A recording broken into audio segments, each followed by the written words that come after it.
Hi friends, Hindi recorded channel में आप सभी का स्वागत है। दोस्तों, भाषा वह साधन है जिसके द्वारा मनुष्य बोलकर, सुनकर, लिखकर या पढ़कर अपने मन के भावों या विचारों का आदान प्रदान करता है।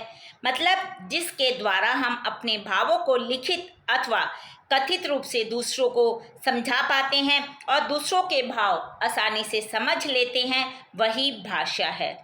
और दोस्तों, समरसता का अर्थ है समरस होने का भाव। मतलब एक दूसरे के रस में घुल जाना, एक दूसरे के साथ तालमेल स्थापित करना और एक दूसरे की बातों को समझना। जब हम किसी दूसरे को अपनी बात समझा सकते हैं और उसकी बात समझ लेते हैं तो हम एक दूसरे को जानने पहचानने लग जाते हैं। यानी कि इसका मतलब ये हुआ कि जब हम दूसरे को जान रहे हैं, वो हमें जान रहा है, तो हमारे बीच एक आपसी तालमेल स्थापित हो जाता है।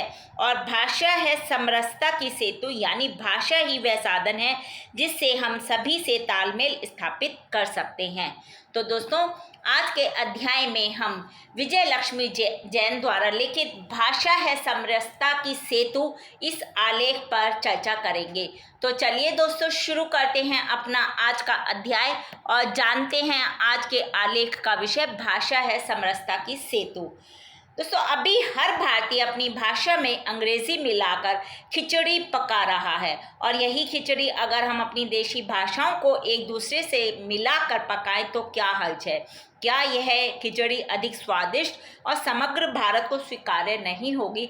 इसका मतलब यह हुआ कि जो हम लोग हैं वो अपनी भाषा में अंग्रेजी को तो मिक्स कर रहे हैं और मिक्स करके हिंदी इंग्लिश को बोलने की कोशिश करते हैं, लेकिन क्या हमने कभी कोशिश की है कि अपने देश की जितनी भी भाषाएं हैं, भारत एक बहुभाषी देश है, यदि हम अपने देश की भाषाओं को ही एक दूसरे की भाषा के साथ मिलाकर बोले तो शायद ये बहुत अच्छा होगा, क्योंकि इससे एक दूसरे को समझने में और ज़्यादा आसानी होगी।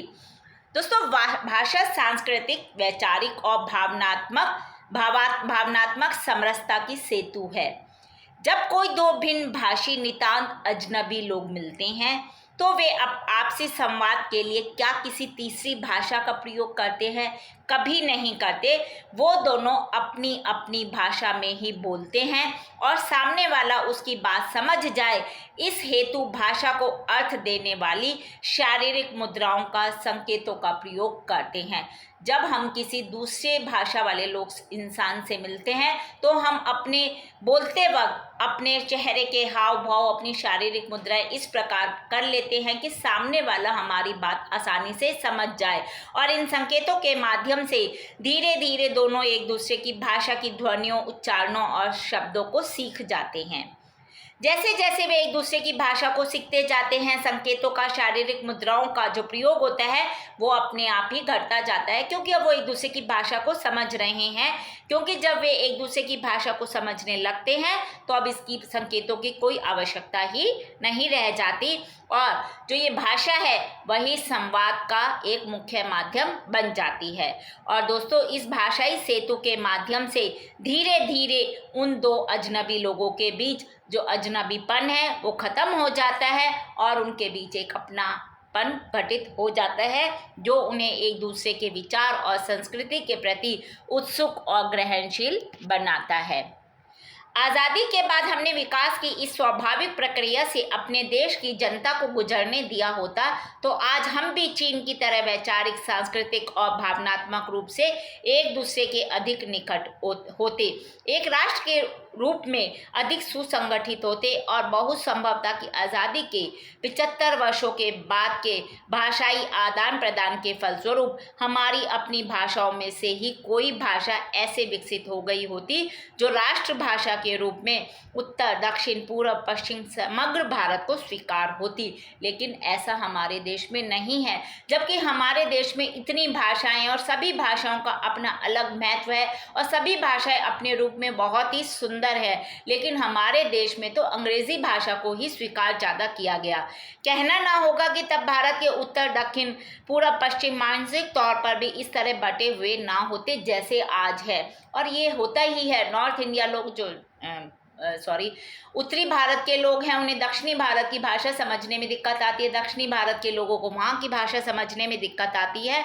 हम एक दूसरे को संदेह से देखने की अपेक्षा, परस्पर घृणा करने की अपेक्षा, डरने की अपेक्षा एक स्वाभाविक अपनत्व से बंध चुके होते। हमारा आपसी प्यार, आपसी तालमेल बहुत अच्छा होता।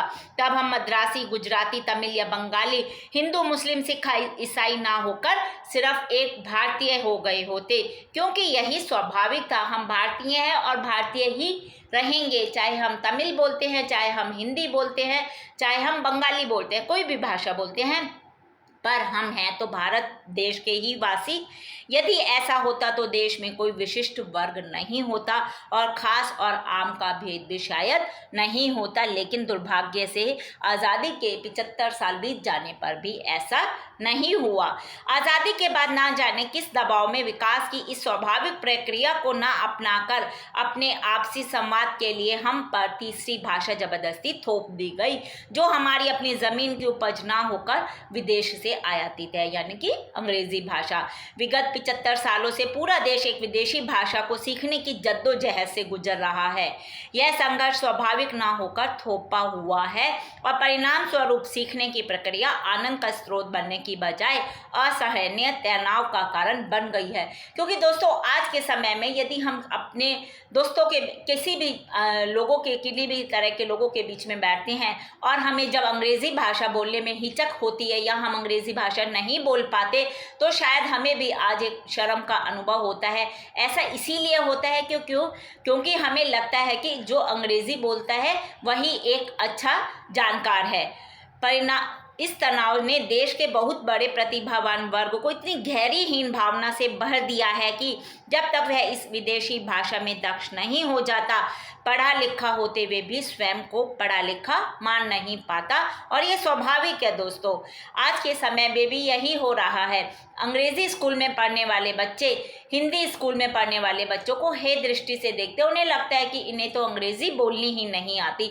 बच्चों की क्या बात कहें, बड़ों को ही आप देख लीजिए। यदि बड़ों में भी अंग्रेजी जो बोल रहा है वो तो बहुत कूल माना जाता है, और जिसे अंग्रेजी बोलनी नहीं आती वो अपनी भाषा में, अपनी प्रांतीय या भारतीय भाषा में बोल रहा है, तो लगता है कि जैसे इसे तो कोई जानकारी ही नहीं है, और इसीलिए वह स्वयं को अपने देश में ही दोयम दर्जे का नागरिक मानता है और प्रतिभावान होकर भी वो कुंठित रहता है। वह अपने लिए काम नहीं करता, कोई मांग नहीं करता, अपने लिए जीता नहीं है, अपने ही देश में उन मुट्ठी भर अंग्रेजी लोगों के लिए जीता है जिन्हें सौभाग्य से ही जन्मजात अंग्रेजी सीखने के अवसर सुलभ थे। उनकी ही मांगों की पूर्ति के लिए कड़ी मेहनत का सारा उत्पादन करता है और बदले में जो कुछ रूखा सूखा मिल जाए उसे ही स्वीकार कर धन्य हो जाता है। दोस्तों, नैतिकता के एक बहुत सामान्य से नियम के अनुसार दो लोगों के संवाद में तीसरे की दखल अंदाजी अभद्रता मानी जाती है। और इसी तरह हमारे देश की दो भाषाओं के बीच में एक विदेशी भाषा का क्या काम है, सोचने वाली बात है। इस तीसरी भाषा को अपने देशी संवाद बनाने के दुष्परिणाम अब बहुत स्पष्टता पूर्वक सामने आ चुके हैं। और सबसे बड़ा नुकसान क्या है, वह यह है कि इतने वर्षों की आज़ादी के बावजूद देशव्यापी समरसता का विकास आज तक नहीं हो पाया। अतः उच्च शिक्षित भारतीयों के आपसी संवाद का दर्पयुक्त माध्यम बनती जा रही विदेशी भाषा को हटाने की नहीं आवश्यकता, उसे एक कदम पीछे धकेल कर देशी भाषाओं को 2 कदम आगे बढ़ाने की आवश्यकता जरूर है। हम ये नहीं कहते कि अंग्रेजी भाषा को अपने देश से हम निकाल दें, ऐसा भी नहीं करना, बल्कि जितनी भाषाओं का हमें ज्ञान होता है वह हमारे लिए शान की बात होनी चाहिए। लेकिन सबसे पहले हमें अपनी भारतीय भाषाओं का ज्ञान होना जरूरी है, इसके लिए कदम उठाए जाने आवश्यक है। सॉरी दोस्तों, 2 मिनट।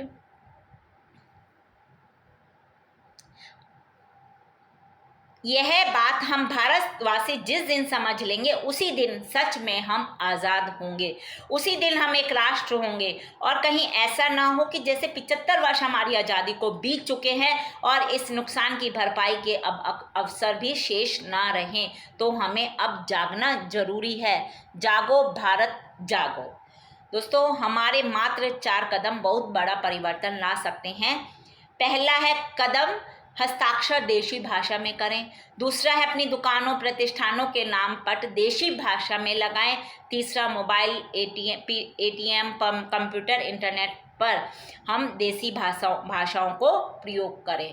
तो दोस्तों यह काम सिर्फ सरकार का नहीं है, बल्कि मुझे लगता है कि जितने भी हम भारतवासी हैं, यदि हम कोशिश करें कि पहले हमें अपने देश की भाषा सीखनी है, चाहे हम जिस प्रांत में भी रहते हैं उसके नज़दीक का जो प्रांत है, सबसे पहले हमें कोशिश करनी चाहिए कि हम वहाँ की भाषा को सीखें। इस तरह से हम धीरे धीरे करके अपने देश की भाषाओं का ज्ञान पहले बढ़ाएं, और जो हमारा अंग्रेज़ी भाषा का ज्ञान है उसे भी साथ चलने दें, उसमें कोई दिक्कत नहीं है। लेकिन उसके लिए थोड़े से कदम सरकार को भी उठाने होंगे कि देश में अपनी प्रांतीय भाषाओं, अपनी देश की भाषाओं का मान मिलना, अपने देश की भाषाओं के लोगों को आसानी से नौकरी मिलना, और सबसे बड़ी बात है कि जिन्हें अंग्रेज़ी भाषा नहीं आती उन्हें नीचे दर्जे का ना समझकर उन्हें भी बराबर का दर्जा मिले। इन सब के लिए मिलजुल कर देशवासियों को और सरकार को कदम उठाने होंगे, तभी हमारे देश की भाषाओं का हम विस्तार कर सकते हैं। तो दोस्तों, ये हमने आज के अध्याय में विजय लक्ष्मी जैन द्वारा लिखित आलेख भाषा है समरसता की सेतु, इस पर चर्चा की। हिंदी भाषा के और भी प्रमुख विषयों पर हम आगे के अध्याय में समय समय पर इसी प्रकार चर्चा करते रहेंगे। पर दोस्तों, उसको सुनने के लिए आपको मेरे इस चैनल को लाइक और सब्सक्राइब करना होगा। धन्यवाद दोस्तों, आपका दिन शुभ हो।